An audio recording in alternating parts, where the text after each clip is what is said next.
নমস্কার,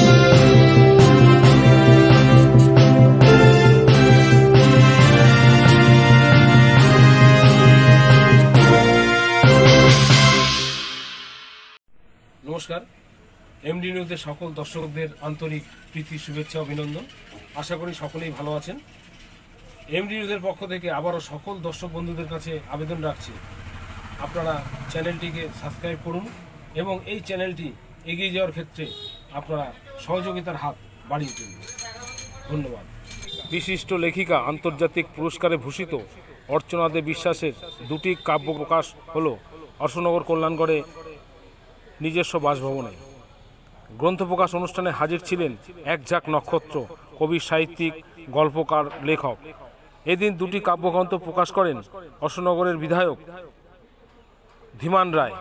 এছাড়া উপস্থিত ছিলেন প্রাক্তন প্রধান শিক্ষক স্বপন দেব, গবেষক সুবীর কুমার সেন, প্রধান শিক্ষিকা শ্রাবণী রায়, প্রধান শিক্ষক মনোজ ঘোষ, কবি তারাশঙ্কর আচার্য, কবি দেবেশ সরকার, কবি অমৃতলাল বিশ্বাস, কবি মিম বিশ্বাস, কবি সন্তোষ কুমার মিত্র, কবি তমাল বণিক, কবি তনয় মজুমদার, প্রবীণ সাংবাদিক প্রলয় দত্ত, এমডি নিউজের কর্ণধার মলয় দাস, সাংবাদিক অভিজিৎ সান্যাল, সাংবাদিক আশিস কুমার ঘোষ।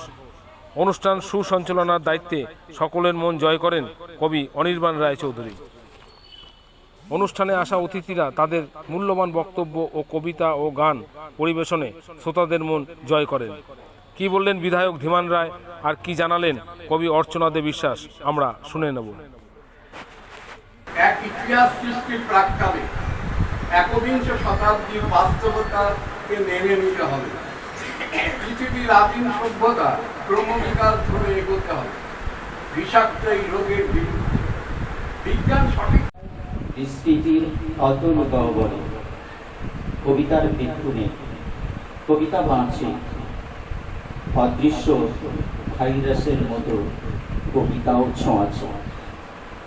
সঙ্গে আমার যোগাযোগটা অনেক বেশি, মানে ঘোড়াটা লেখেন সেগুলো আমার কাছে আসে, সেগুলো আমার পড়ার সুযোগ ঘটে প্রথম থেকে।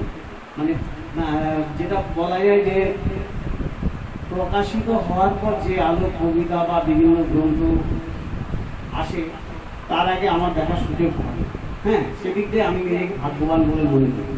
তবে লিখতে না পারলেও পড়তে যেটুকু সময় পাই তাতে আমার ভালো লাগে, আমি আনন্দ পাই।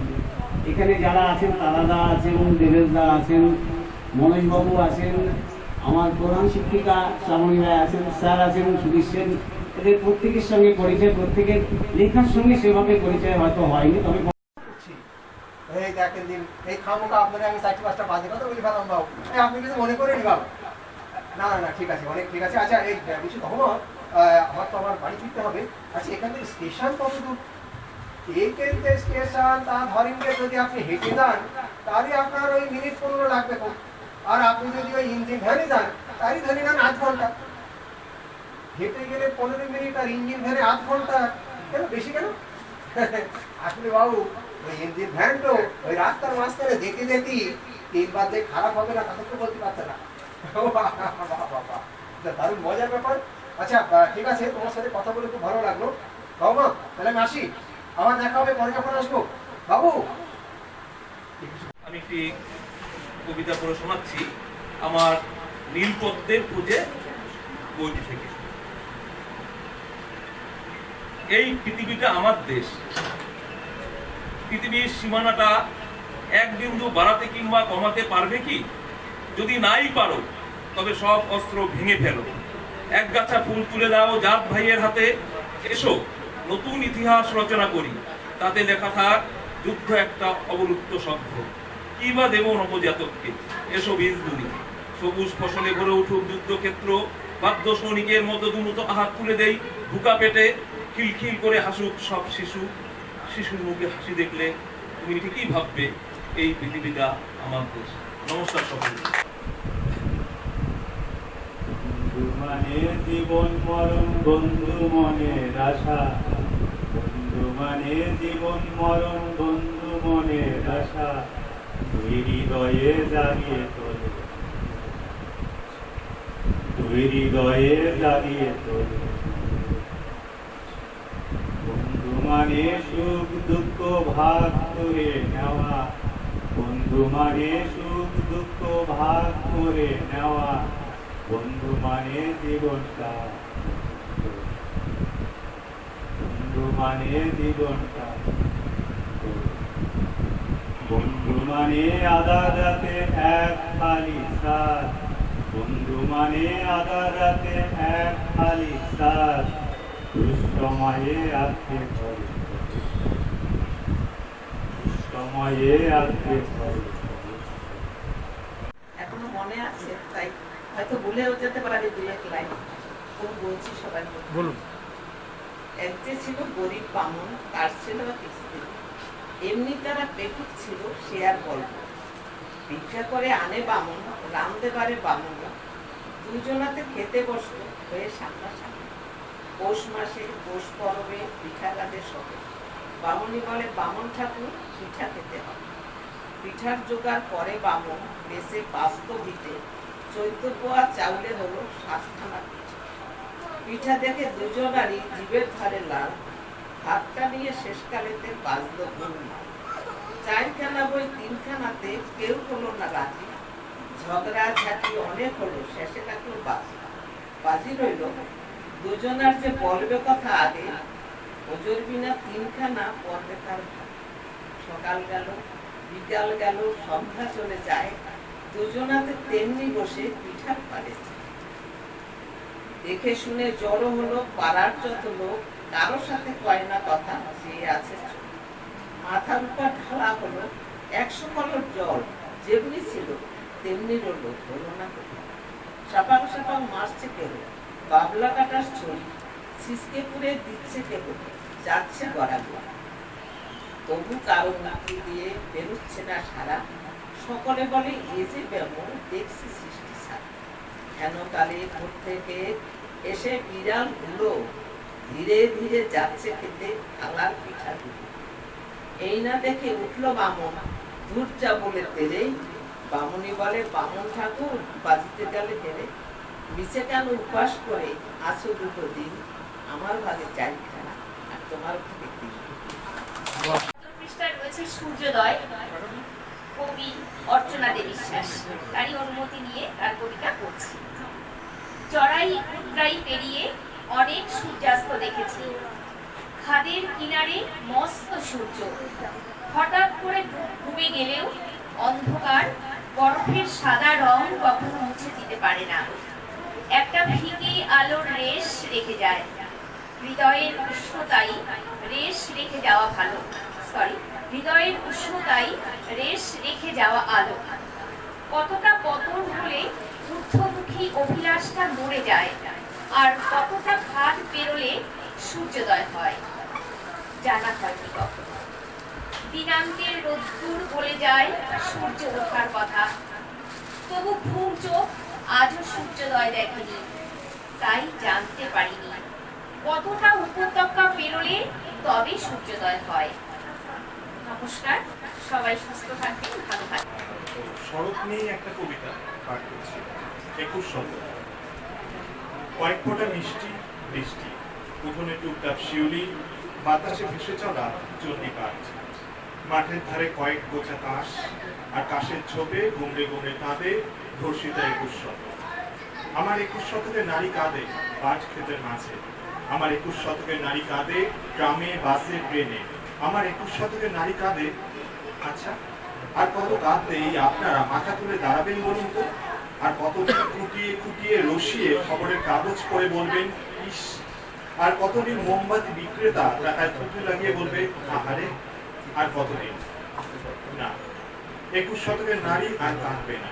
21 শতকের নারী আজ অস্ত্র হাতে অট্টহাস্য হাসবে। 21 শতকের নারী আজ ক্যারাতে কুংফু জানবে। 21 শতকের নারী আজ প্রলয় নাচক নাচবে।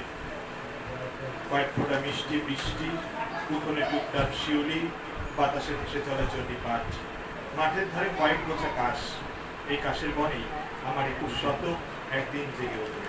ধন্যবাদ।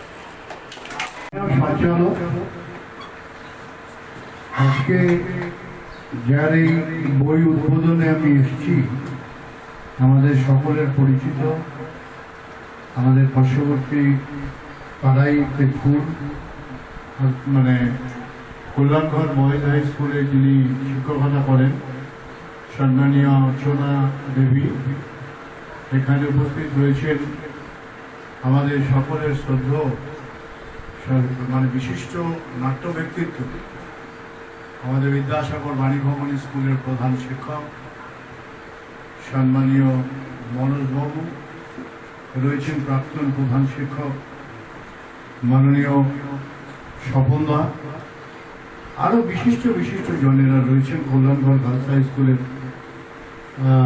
মাননীয় প্রধান শিক্ষিকা, এবং আপনারা যারা সাহিত্য রসিক আপনারা এখানে রয়েছেন, তাদের সকলকে আমি অভিনন্দন জানাচ্ছি যে আপনারা আমাকে নিমন্ত্রণ করেছেন এই অনুষ্ঠানে আসবার জন্য।